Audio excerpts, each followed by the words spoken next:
Hey everybody, it's Tony Cottaspoti here today with the June employment report from the Bureau of Labor Statistics. I'm going to take you through the numbers and give you an overall idea about what this report looks like. Now, why is this important to you? Well, it gives you an idea about what's going on in the job market and from a higher level, from a broader economic level. I'm sure you already know how the job market looks in your own particular areas. But this gives you an idea of where the country is, generally speaking. So let's jump right into it. Here's some of the highlights of the June BLS, Bureau of Labor Statistics report. Now it shows unemployment, U3, that's the official unemployment rate, coming down 0.2 of a percentage point, just as you, just as you see here, 0.2 of a percentage point to 5.3%. Now, 5.3% is pretty good. That's where we were on average all throughout the presidency of George W. Bush. But for some reason, I think a lot of people, it just doesn't feel like a 5.3% unemployment rate. You know what I mean? Because a 5.3% unemployment rate is generally accepted to be within about a half a point or so, maybe maybe 3/4 of a point, of full employment. And it just doesn't seem that way. And as a matter of fact, when you look at the U6 unemployment rate, which includes people who are marginally attached to the workforce, people that are working part-time that would rather be working full-time, and discouraged workers, you can see we're still at double-digit unemployment rates, 10.5%, even though that is down about 0.3 of a point in the month. Now, one good sign in these numbers is the number of people who are unemployed more than 27 weeks. So those are considered the long-term unemployed. That went down substantially, went down 381,000. Now, did those people find jobs? Well, no, they didn't, because the number of jobs created in the month was only 223,000, and that's 31,000 less than in the previous month. Now, one good thing, though, is that in terms of the percentage of the long-term unemployed of the total unemployed, that went down pretty steeply in the month, went down 3.3 percentage points to 25.6%, while the workforce participation rate pretty much plummeted. 0.3 of a point is a big drop for that, and I'll show you what that's caused by. It isn't entirely caused by people leaving the workforce, as is often pointed out on some radio shows. But I'll get into that in a minute. And again, 223,000 jobs created in the month. It's still not bad, but nowhere near the kind of job creation that you really need in a full-throated, robust recovery. And here's probably the most negative part of the jobs report this month, is that hours and earnings flat, no change at all. And we were really kind of hoping that that would continue to rise, but nothing this month. So let's go into a little bit more detail on this. This is a chart I've shown in previous months. This is the a long-term time series chart of the average unemployment rate, or the annual unemployment rate rather, for the official unemployment rate, U3. And what you see in terms of this blue line here, that's where the unemployment rate is right now. And this shows you how that current unemployment rate compares with the unemployment rate all the way back to Eisenhower. And you can see most of the time the unemployment rate has actually been above where we are now. But this is calling into question whether or not the U3 unemployment rate really is as valid as it used to be. And you know, that's not said for any political purpose. It really may not be as valid as it used to be, because the economy has changed so much since the recession of 2008 and 9. And I'll kind of give you a little bit of an insight into that as we go through this. So this is the U3 rate over time, and you could see that we're substantially below where we've been during the Obama years. It's been way up above, but now we're down here, and you know it's coming down. So let's move on. This is the U6 rate. Again, this is the rate that more and more people are beginning to rely on as the true unemployment rate. It actually it still does have flaws, because this unemployment rate doesn't include all the people that left the workforce, of which there are about 7 million people, and of working age and physically able to work, but they're not even looking for work. So this number would be much higher if we included those people. And it's already at 10.5% in the month and 10.9% on average for the year so far. But this shows you where it's been vis-a-vis the last two presidencies, and you can see that we are above where we've been. And the only time we've ever been above where we are is under Obama, and for about a minute under Clinton back here when he first started. And this is the U6 rate. Again, what more and more economists are beginning to think is the truer rate of unemployment. Next chart. Now here's something that's interesting. This is another chart I've shown in previous months. The top jaggedy red line are people leaving the workforce who are retiring, and the bottom blue line are the people leaving the workforce that are essentially discouraged workers. Now, what I want to focus you on is the current month over here. You can see I drew a channel. It's barely visible. I apologize for that. It's these two black lines. I created a channel to show how we are gliding upward in terms of retirees, which is natural, you would expect, because the people who are the baby boomers are retiring. But here we go out. See how in the month we went above that channel? And that's really what happened in the month. A lot of people left the workforce in the month, but there were a lot more retirements in the month. So it wasn't discouraged workers leaving the workforce. A lot of people who left the workforce were retiring. The lion's share of the people leaving the workforce this month were retiring. In previous months, that wasn't true. In previous months, it was people leaving the workforce due to being discouraged. But this month, it was retirees. Now, it wasn't entirely retirees, because if you just go back a couple charts ago, you might remember, and we may go back there eventually to show it to you, but you may remember that a lot of people left the workforce, and not as many people that left the workforce found jobs. But a lot of those people were in here as retirees, but not all of them. And I'd say about 2/3 were retirees, about 1/3 were discouraged workers. In any event, let's continue. Now this is an input-output of who is not in the labor force. Now, the number of people not in the labor force is now close to 94 million people, 93,626,000. And we started off the month with 92,986,000. Now, that's an additional change of people not in the workforce of 639,000. But as I just finished telling you about retirees, you know, the number of retirees in the month was about 4.7 million. Okay, and that's actually about 400,000, 300,000 or 400,000 more than we've been experiencing. So that's where, you know, this number has actually gone up for the most part.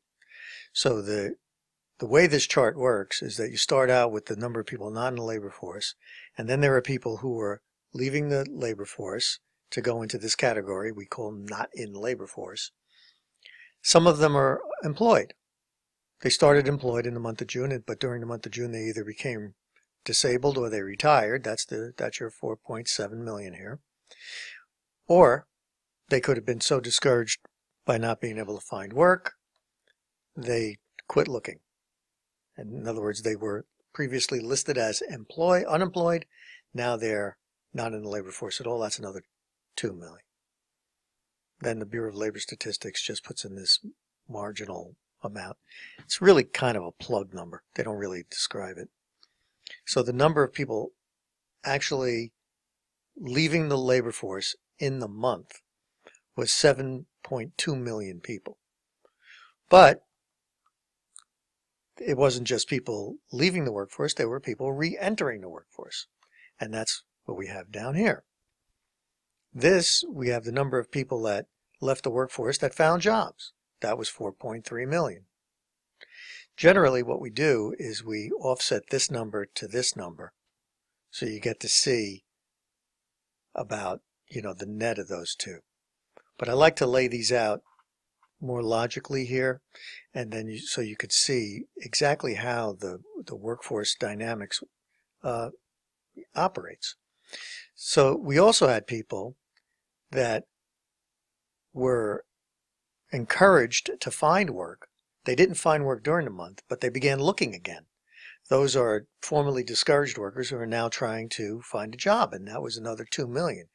So this number here, this combined number, we'll just call it this, 6,585,000, were people who were previously listed as not in the labor force, and they decided to either look for a job, or a good number of them actually found jobs. So this is a positive sign for the economy. This shows that people are re-entering the workforce. But what we're still experiencing, and this is the problem, we have more people leaving the workforce than entering the workforce. That's a problem. And that's why the rate of participation, labor force participation rate, went down by 0.3 of a point in the month. Because we only created 200,000 jobs or so, 220-something thousand jobs, but 639,000 people left the workforce. So the workforce got smaller, 200,000 jobs were created, but the workforce participation rate went down. That's why the unemployment rate went down 0.2 of a point. It wasn't because of 200,000 jobs. It was because 639,000 people left the labor force. Now, this is another chart I've done in previous months, and what this chart answers is the question that a lot of people have about Obamacare causing there to be an increase in part-time employment. And some people say yes, other people say no. Some people say the answer is somewhere in the middle. I'm one of those people. Now let me explain this, because I think this chart really answers the question for you. Now what you see here, let's go back to 1982. In 1982, this line here represents the number of people, the ratio of part-time to full-time employment.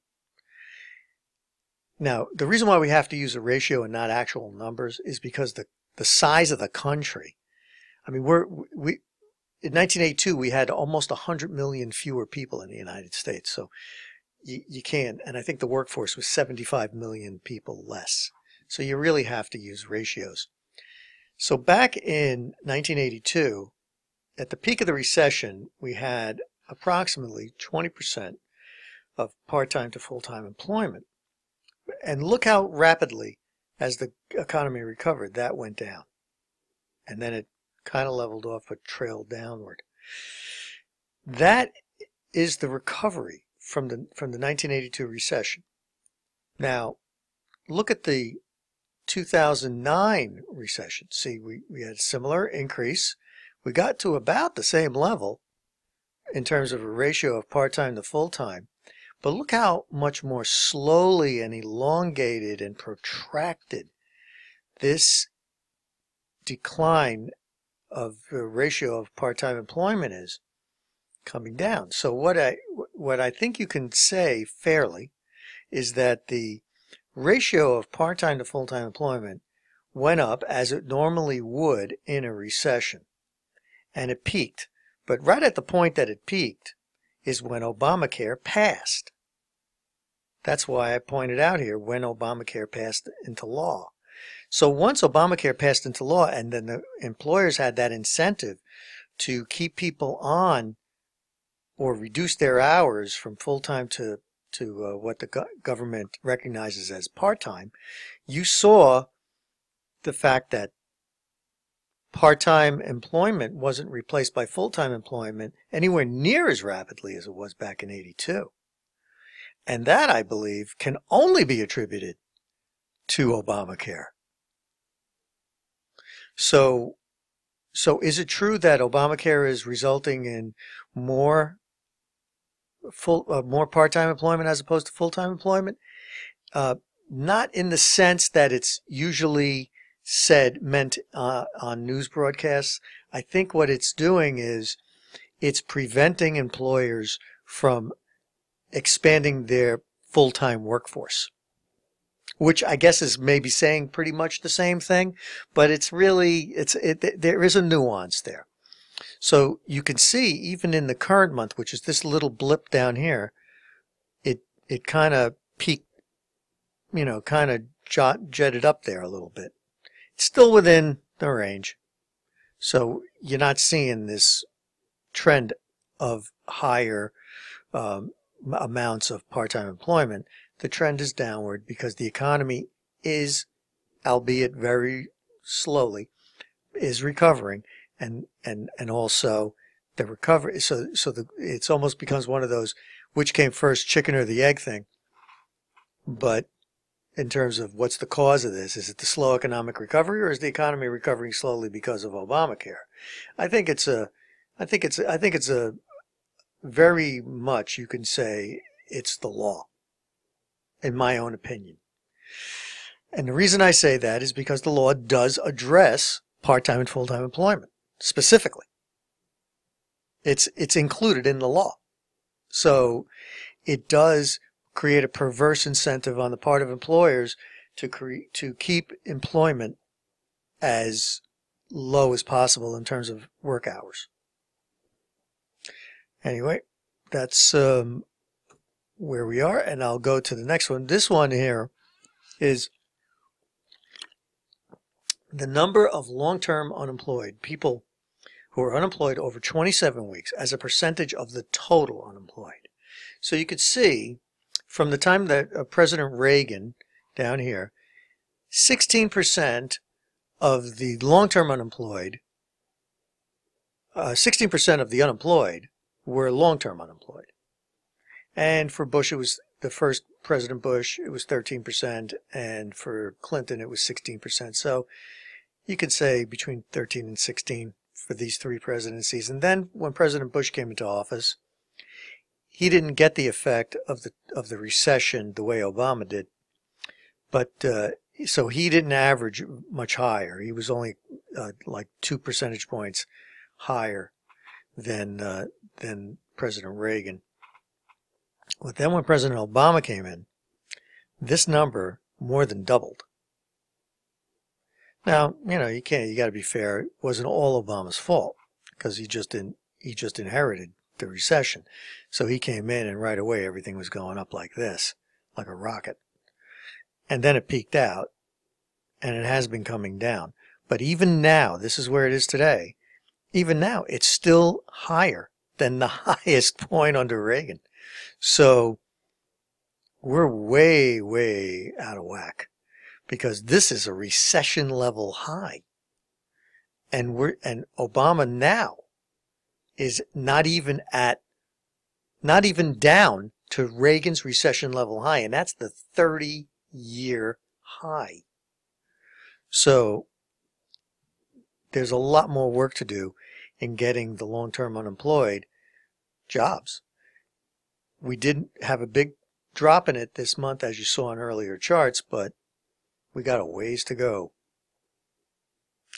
And here's the growth in hourly earnings, and of course I showed you earlier there was no growth at all in the current month. So we were dead in the water this month. Although and that's one of the reasons, by the way, I did not update this chart, because it did not change at all. And this is the last chart. Youth unemployment still coming down, but still way too high, especially black unemployment. And but at least the trajectory of it is good. It's going in the right direction. Black unemployment's coming down faster, as you would expect, since it's coming from a higher peak. And hopefully this trend will continue and will accelerate. Anyway, that's all I had today for my summary of the BLS report. I hope you got something out of it. Come to the website. It's greatvocalmajority.com. You can find this on here, and you can also find the cheat sheet chart that I make available to anybody who's looking for it. It's all free at greatvocalmajority.com. That's it for me. Thanks a lot, guys.